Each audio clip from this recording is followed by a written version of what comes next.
You're listening to 91.3 FM WCOW in Worcester, Massachusetts, the Dr. Chris Radio of Horror program. If you're not catching this live on WCOW when it's airing or on the Radio Free America app, which a lot of stations use, hopefully you're catching this on our YouTube channel, a neat little slideshow of all the works of Brad Strickland and John Bellairs. Tonight on the show with us is the author who has worked with John Bellairs. He took over his body of work when John passed away. We have on with us author Brad Strickland. Thank you for coming on the show with us, Brad. Thank you. It's a pleasure to be here. What are you working on these days before we get to John's body of work? Oh, well, I have just recently turned in a young adult supernatural paranormal mystery of my own, set in Florida, not in Michigan. And I'm hoping that the publisher will give me a yes or a no pretty soon. They've been sitting on it now for several weeks without a clear decision. But in publishing, no news is usually good news. And of course, in publishing in summer, hardly anything happens. Do you have a title for it? Can you tell us about it, or is it all hush-hush? The title is up in the air. My original title was Where the Dead Live. However, my agent hated the title. And so he is suggesting that we call it after one of the threats in the novel, the ghastly. The ghastly is a thing, by the way. It's not a description of the style. Oh, is it like a real creature or something you made up? It is something I made up. It's a creature that is partly of this world and partly not. And it becomes a menace. Is this like a standalone book, or is it connected to anything else you've written? Not connected to anything else I've written so far. However, again, my agent says, this is not a standalone book. This is actually the first book of a trilogy. So he's basically seeing dollar signs in his eyes and going, okay, pump out more books. Yeah, to be fair, the book had an open ending because I had in mind a possible development, but I didn't want to be so forward as to write, two books at once. And so I have a good start on the second novel already, and I see the third shaping up. So it's not going to be too much of a strain. I don't think I would continue it beyond 3, though, because then my characters would be growing up too much on me. These are going to cover about 3 years in book time.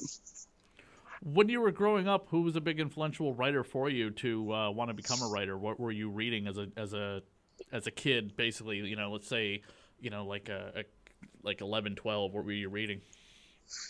Oh, well, Ray Bradbury was one of my favorite authors. And I later had the chance to meet him and to have several discussions with him. And it was always a delight because he never grew up. He was always a big kid. And he was always so excited about whatever he was working on at the moment or thinking about it at the moment. And I was also a mystery fan. I read Ellery Queen. And later I got into hard-boiled detective stories.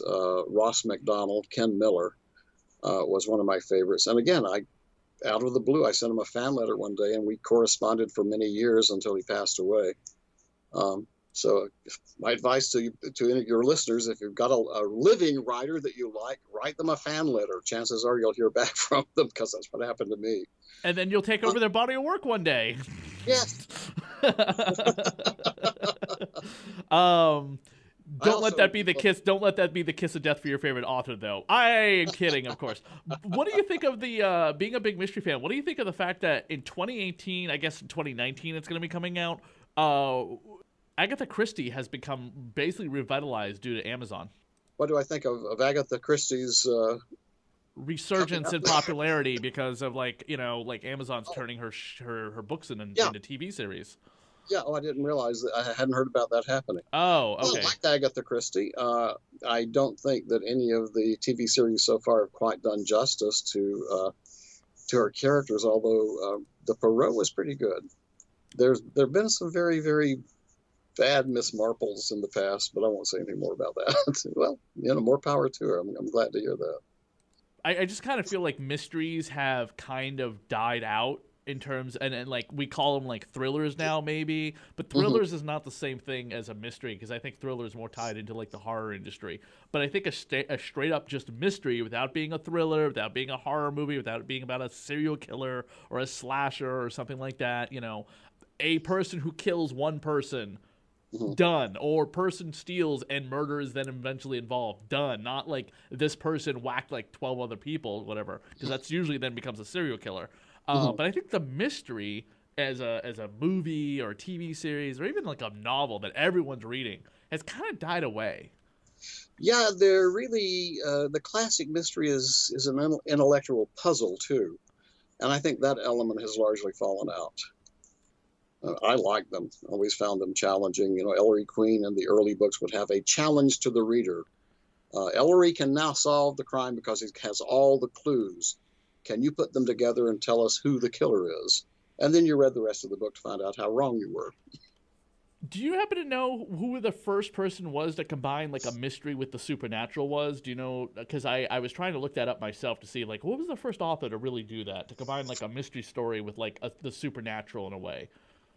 Oh well, you had a series of different supernatural detectives, occult detectives back in the um, late 19th, early 20th century. And for the life of me, I can't think of one of them now because I just didn't read them.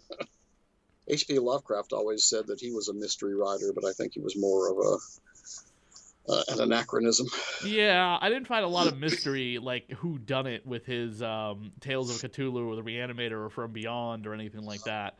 As much as like I did when I first started reading John's books, and I was Mhm. introduced to him when I was about 10 or 11 years old. I had to do a book report, as most kids usually. This is Oh, how they really? start reading, and I picked The Figure in the Shadows. Ah, I had never read The House with the Clock in its Walls until years later when I was an adult. And the only reason I bought it is because it had Edward Gorey's artwork in it, so I'll buy it. But eventually I'll read it, and then I did. And yeah, that was the first book, which is funny considering that Edward Gorey doesn't do any of the illustrations for that one. yeah. But and then years later, I found out that he was dead, and then I heard of you because I saw your subtitle author on the books. I was like, Mhm. who the hell is this guy? What happened to John Bellairs? I don't want to read this guy's books. I've run into that before. I was seriously, that was my attitude, unfortunately, and I was just like, but I was a kid. When I became an adult, I bought everything, and I was just like, oh, this is so cool. This guy eventually started doing it. But I was like, what happened to John? I didn't know. I was like, I mean, again, even when I was a teenager, you know what I mean? The internet was in its infancy, so I couldn't just type in John's name and go, oh my God, he died. What? And Yep. find out who you were. And then I eventually learned the backstory that you kind of took over his legacy after a while. How did that all come about? Well, if you really want to find out the whole story, go to Amazon and find my book, An Unofficial Guide to New Zebedee. That's a plug. There is a book out that I wrote which tells of how I got involved with John's material and how I, especially with the Louis Barnevelt novels, the New Zebedee novels. It's really pretty exhaustive on how I wrote each and every one of the ones that I contributed to that series and what I had from John to launch me into the series. But the story in brief, uh, my agent, Richard Curtis, called me one day and said, Brad, what do you know about the author John Bellairs? And I said, oh, you mean the John Bellairs who wrote several centuries or so ago in a country whose name really doesn't matter. There lived a tall, skinny, straggly bearded old wizard named Prospero, and not the one you're thinking of either.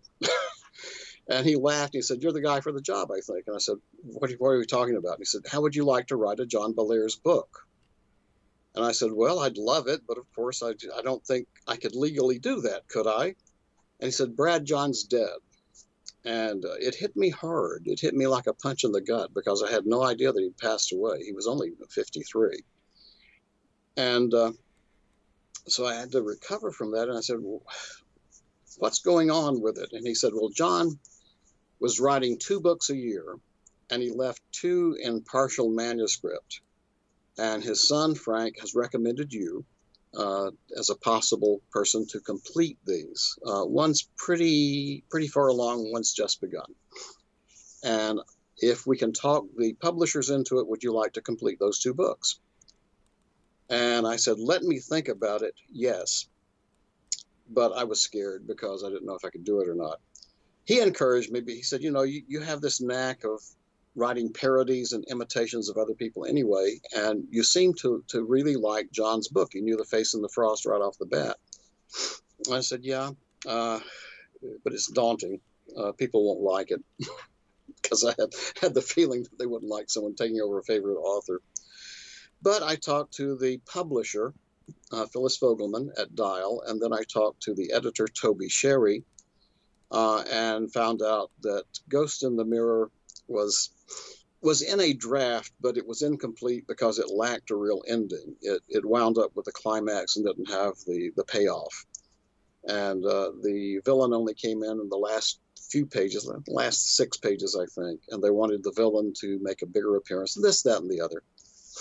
And after some consideration and after reading through what John had left, I called Toby Sherry, the editor, and I said, okay, here's what I would do. And I went through a list, and she kept going, yeah, okay, yeah. And when I finished, she said, I wrote down a list of everything I would have asked John to do, and you have checked off every single one. Do the work. I wrote that one, turned it in, went through the editing process, and it was published and, did pretty well. And so then I finished up the second one, The Vengeance of the Witchfinder, which was just called Witchfinder, I believe, in John's partial manuscript, which only had 2 chapters. So I had to elaborate from 2 chapters to what I thought would happen. And that one was also successful enough. So then Toby said, would you be interested in writing more books in the series based on John's ideas? There were 2 or 3 very, very short germs of ideas. One was Fergie finds a voodoo drum and gets in trouble with it. That became the drum, the doll, and the zombie. Because if it's voodoo, it has to have zombies, right? Yeah, exactly. Not toxic waste or whatever. Right. So from there, I was just sort of flying on my own with just very little guidance from the basic ideas, and we ran out of those very quickly. And then I went on to do a good number of the books. I did 9 in the Louis Barnevelt series, 2 of them completions, and the other 7 just complete originals. And I did a number in the Johnny Dixon series too, but I never did get to do an Anthony Mundy, which I had hoped to do, but I never got the chance. You also had a stint working in Star Trek, doing a bunch of Star Trek novels I saw. Oh, yes, I did. I'm not Wishbone's TV dog. Don't forget him. Yeah, Wishbone. I'm not a super huge Star Trek fan. I kind of dabble it here and there. Like I'm waiting for my roommate to pick up Discovery because I have watched most of the television episodes of the show, and I've seen all the movies. So I'm kind of picky choosy. If I hear it's bad, then I'm not going to watch it. If I hear it's good, then I'll watch the episode. So I was like, oh, give me the top 50 episodes of a generation to watch or something. And I'm like, okay, these are the best 50 episodes. With the exception of whatever I saw when I was actually growing up. Is it difficult to write for properties that are not your own or you don't have any control over, like John stuff versus Wishbone or Star Trek? The rules are a little different. It's like playing doubles tennis as opposed to playing singles tennis, or playing tennis as opposed to playing softball, I guess. We got into the Star Trek, my wife and I did, because I belong to the Science Fiction and Fantasy Writers of America. And when Star Trek The Next Generation, I think, was 1 season in, and they found out they were running out of ideas. And so they put out a call to the Science Fiction Writers of America. Please pitch us ideas. If we take them, we'll at least pay you for the idea. We may actually hire you to do a script. And my wife was a huge Trek fan. Me, not so much, but Barbara is. And so we were on a long drive. I've forgotten where we were going, but on a long drive. And Barbara said, well, let's plot out a Star Trek book just for fun. So we plotted out one which involved Commander Data wanting to have a birthday. He was assembled. He didn't have a real birthday. He's not he's not a real boy. Yeah, all the humans around him have birthday. He wants a birthday. And so the whole thing was sort of a showcase for all the characters in the Next Generation, each one talking about his or her favorite birthday as Data sort of takes notes. We sent it in. We got back. Oh, God, we got back. Oh, they love it. Paramount loves it. Oh, this is Star Trek. Okay, so pay us our money. No, they don't want you to write that way. They want you to write one about Worf when he was 12 years old. Say what? And They actually, instead of doing anything for the TV show, they wanted us to write for the next generation. They were launching a YA series that tied into it. And we did get to write 5 of those, I think. Barbara didn't take any credit, although Barbara is the trekker. She is the one who was the expert. She was the one who allowed us to get through it. I've forgotten the first one we did. I think it was Deep Space Nine episode book, if I can recall correctly. The Star Ghost. The Star Ghost, yes. Now, yes. Did you work closely with Edward Gorey before he passed away? No, I never got to meet him. Never got to correspond with him. Oh. Dial had a very strict policy that authors are not to communicate with their artists. I think they were afraid that the authors would start telling the artist, "I didn't like the way that you did that," or "This is you gotta illustrate this particular scene." I would never have done that. I begged them. I said, "I'll send you a postcard so you can read the message on it.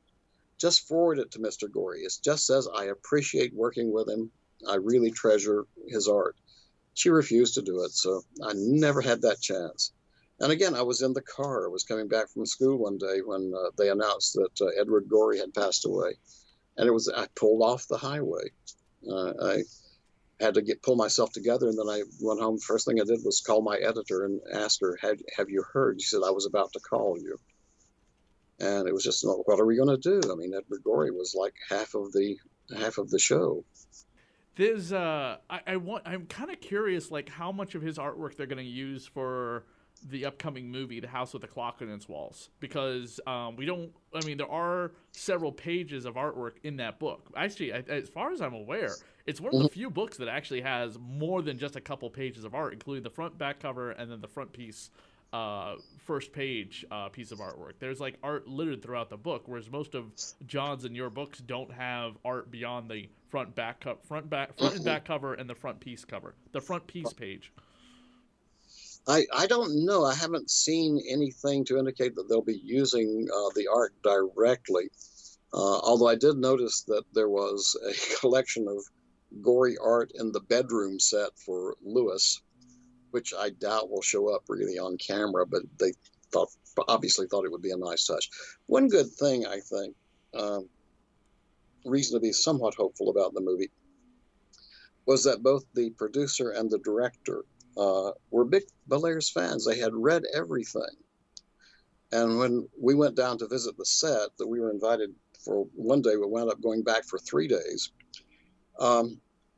We went with Priscilla Bellairs and saw some scenes being shot, met the actors, Jack Black and Kate Blanchett and Kyle MacLachlan, and the young man who plays Lewis, Owen Vaccaro.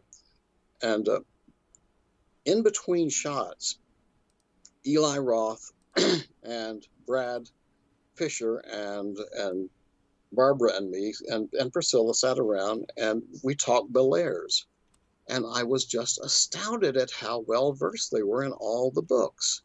And they kept asking me questions about the books, and I guess I passed the test, because then on the 3rd day, they said, "We're going to record an interview with you for possible inclusion on the DVD as an extra." They even put me in makeup. I sat down in the chair, and the makeup lady said, "Okay, we're going to give you just light makeup for the camera. Is there anything that you want to say?" I said, "Yes, I'm an autumn." I don't know what the hell that means, but I said it. And so I guess they made me up as an autumn or whatever. Anyway, I was heartened by the fact that the people working on the movie were knowledgeable about Bellairs and obviously had a great affection for the books. How well that translates, I frankly don't know. I've seen no more of the movie than anyone else. That'll be interesting to see if they hopefully keep that interview they did for the DVD when it comes out in a few months after the film. Sometimes they'll shoot that stuff, and then sometimes they won't use it. But I would hope they do, as you kind of carry on his legacy. So I see you've also written some horror too. You wrote you had to write some Olsen twin books. One. And that was more than enough, wasn't it? Yeah, I wrote that for one reason only. My father was in hospice care. He was dying of cancer. Oh my God, all my jokes feel really crappy now. Yeah, and I spent long, long nights over there because he was in home hospice care, and we all took turns sitting up with him because he couldn't sleep at night. And I needed something to occupy my mind, and I asked my agent, "Get me something, anything." And he came up with an Olsen twins possibility. We pitched a stable, and I swear it was the same thing. We love this. We love this. You really get the vibe, but we want you to do this because not your idea. We want you to do our idea because our idea is so fresh and original, and it's that the twins' parents go off for a weekend, and guess what? They and their older sister, I said, throw a party. They were astounded. How did you guess that? I said, because it's probably about the oldest trope in fiction. And I wrote it, didn't have my heart fully in it, to tell you the truth. I really enjoyed writing Wishbone and the Sabrina books. Did a couple of those, a lot more than I did like that one. We also wrote for Are You Afraid of the Dark? 3 books, I think. Oh, that's cool. That is apparently like doing some type of comeback or something like that. Yes, it is, yeah. Out of all of John's books, the ones you had nothing to do with, what would you say would be your favorite? Figure in the Shadows, I think, is the scariest. That is kind of terrifying. I actually made a diorama when I was in the 6th grade based on Lewis meeting the figure in the shadows on like the steps leading up to the I don't know what it was. Some type of Badango or something. I don't know. But I had to make a diorama of that scene because they wanted us to make a diorama from a scene from the book. Mm-hmm. Yeah, that one I think is the most scary. I have a fondness for The Curse of the Blue Figurine, the Johnny Dixon. Yeah, I like that one. The Chessmen of Doom is probably my second favorite novel of all of his books. It might be actually my first favorite novel of all of his books. I also like the fact they're always set in New England, which is where we're recording right now, Massachusetts. And they were set usually like in Massachusetts, Maine, New Hampshire, or something like that. Of course, Professor Childermus was a Red Sox fan, and unfortunately, because I believe that character was in his 60s, he would never live to see the day the Red Sox win the World Series. So, well, his grandfather made it to 104. Remember? Yeah. Okay. Well, we'll see if whether or not he lived to maybe. He did have the time trolley down in the basement, so. But maybe Johnny Dixon or any of those other characters lived to be that long. So, do you feel like you're kind of in the role of the wise old sage that would help out the young children stop the doomsday MacGuffin from destroying the world because of you being in your in your later years yourself? I don't know how wise I am. I've got the old part nailed, yeah. But you can kind of relate to that kind of.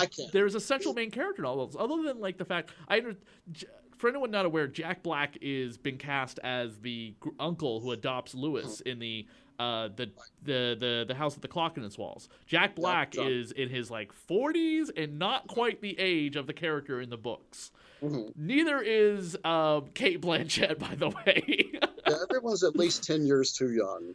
Yeah, Kate Blanchett is way too good looking for this character if you've seen the way that Edward Gorey would draw her. Oh, I know, yeah, but I can forgive a lot because Kate Blanchett and I danced on the set. Oh, you got to dance with Kate Blanchett? Wow. Yep, sure did. What did you dance to? Wait a minute, hold on. Is it in the movie? Because I know you're not allowed to talk about anything about the movie itself. It is not in the movie. Okay. It was behind the scenes. The photographer, the official photographer came by and said, "Would you like to have your photo taken with Kate Blanchett?" She was standing right beside me. I said, "I'd like to dance with Kate Blanchett." And she said, "Let's go." And they started playing a waltz, and we did a few steps.